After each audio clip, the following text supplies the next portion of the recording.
Hey minions, welcome to Crank It Up. I'm Jim Price, and on this episode of Action Awareness, I want to talk about Lost Knowledge of the Ancient Egyptians. This is one of those cards that I love because it really sneaks up on you, which I'll get to later on in the video. First, the ability. Lost Knowledge lets you either bury a card from your hand or uncover one of your buried cards. It can also be played before a base scores.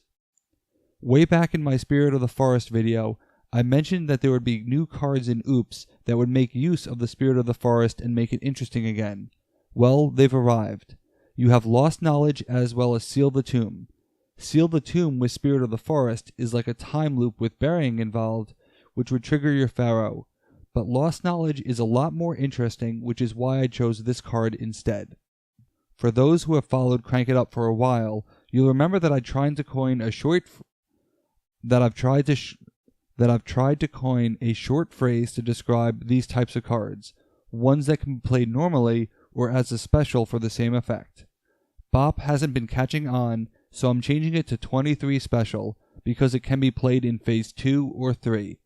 Lost Knowledge is a 23 special, and with the Spirit of the Forest, it lets you play any card before a base scores.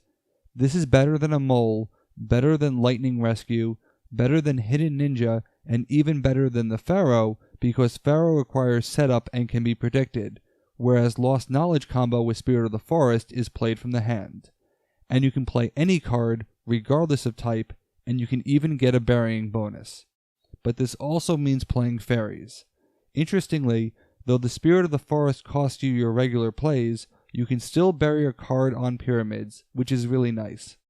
But the best part is to be able to play a card at the last moment, which can be Titania. Titania has one of the stronger on-play abilities in the game, which is to return an opposing minion or play an extra minion.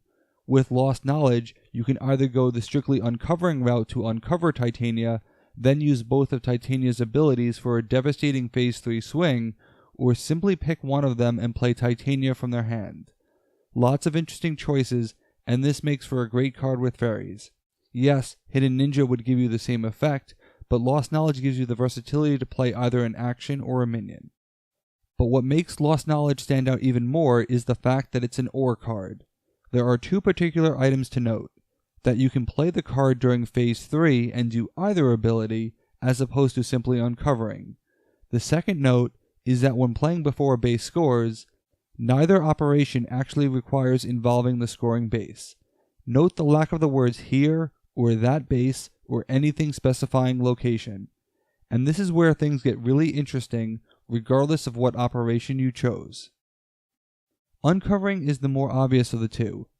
You could always use this to help try to win a base that is scoring, or you can use it to uncover a card on a different base that might help you win there.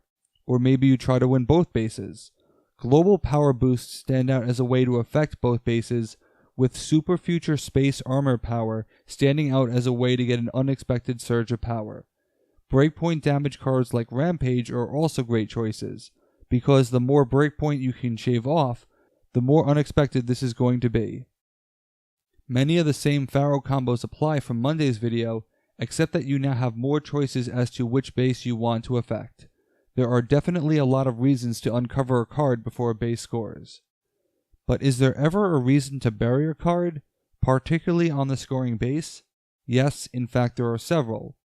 Burying on the current base is going to be far less common. However, a throwaway card you don't care about can be buried in order to activate the Priest of Anubis. This is important because the Priest of Anubis actually loses power as you make your big play, and Lost Knowledge can insulate against that. It's a clever way of having a block the probe-like effect for 2 power, albeit 1 inefficient in cards. I generally don't like using my 4s on the same base, but 1 card supplies power to both Priests of Anubis. For a worse example, you could bury a card to get extra power from Mummy Strength, but it would take something like a Lightning Rescue to play Mummy Strength if you were already using Lost Knowledge first, and that's inefficient in terms of cards. But if you were desperate and had no other options, it would work. Another reason to bury a card on the same base is far more subtle. When you play Lost Knowledge and bury a card, you are playing 2 cards, which could very well matter to ghosts. Experienced ghost players know that the cards you must draw at the end of your turn might not be your friend, because it means you lose access to your ghost benefits outside your turn, unless you went from 0 to 2, which isn't recommended unless you bring in Cream Puff Man or make contact.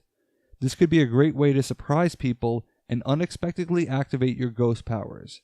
Admittedly, you can do this on any base, but combining this with the Priest of Anubis can really drop a lot of power unexpectedly. For burying a card on another base, it's true that you can get a head start on that other base. Or you can do something much more devastating. There are certain cards that just scream burying, one of which is Overgrowth. But one of the problems with burying a card like that is that you need 2 turns to do it.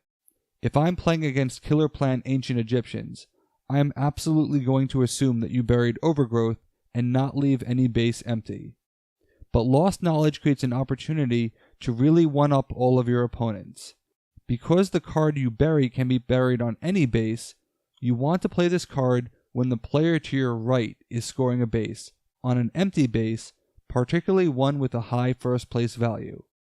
You bury Overgrowth, which you immediately uncover at the start of your turn, which forces the base to break this turn, before any of your opponents have a chance to react.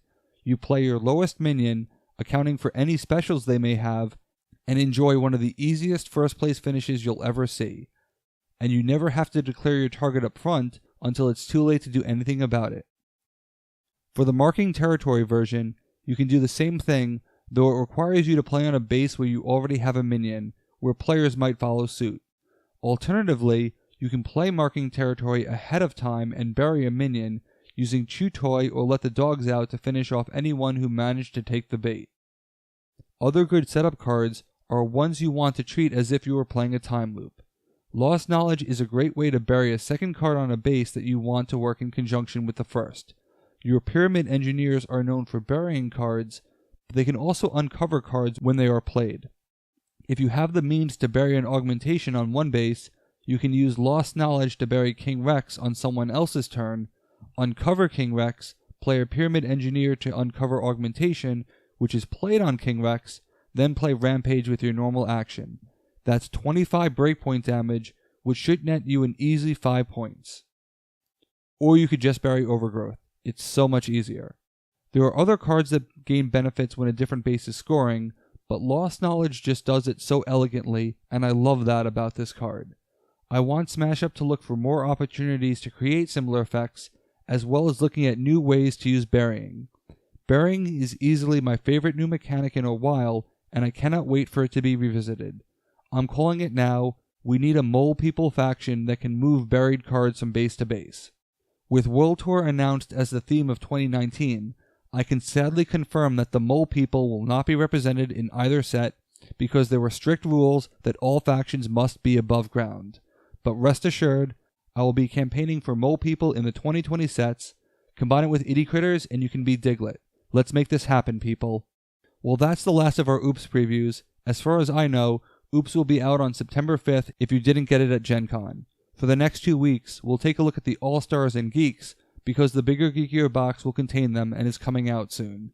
Thanks for watching. Be sure to like and subscribe. Let's shut it down.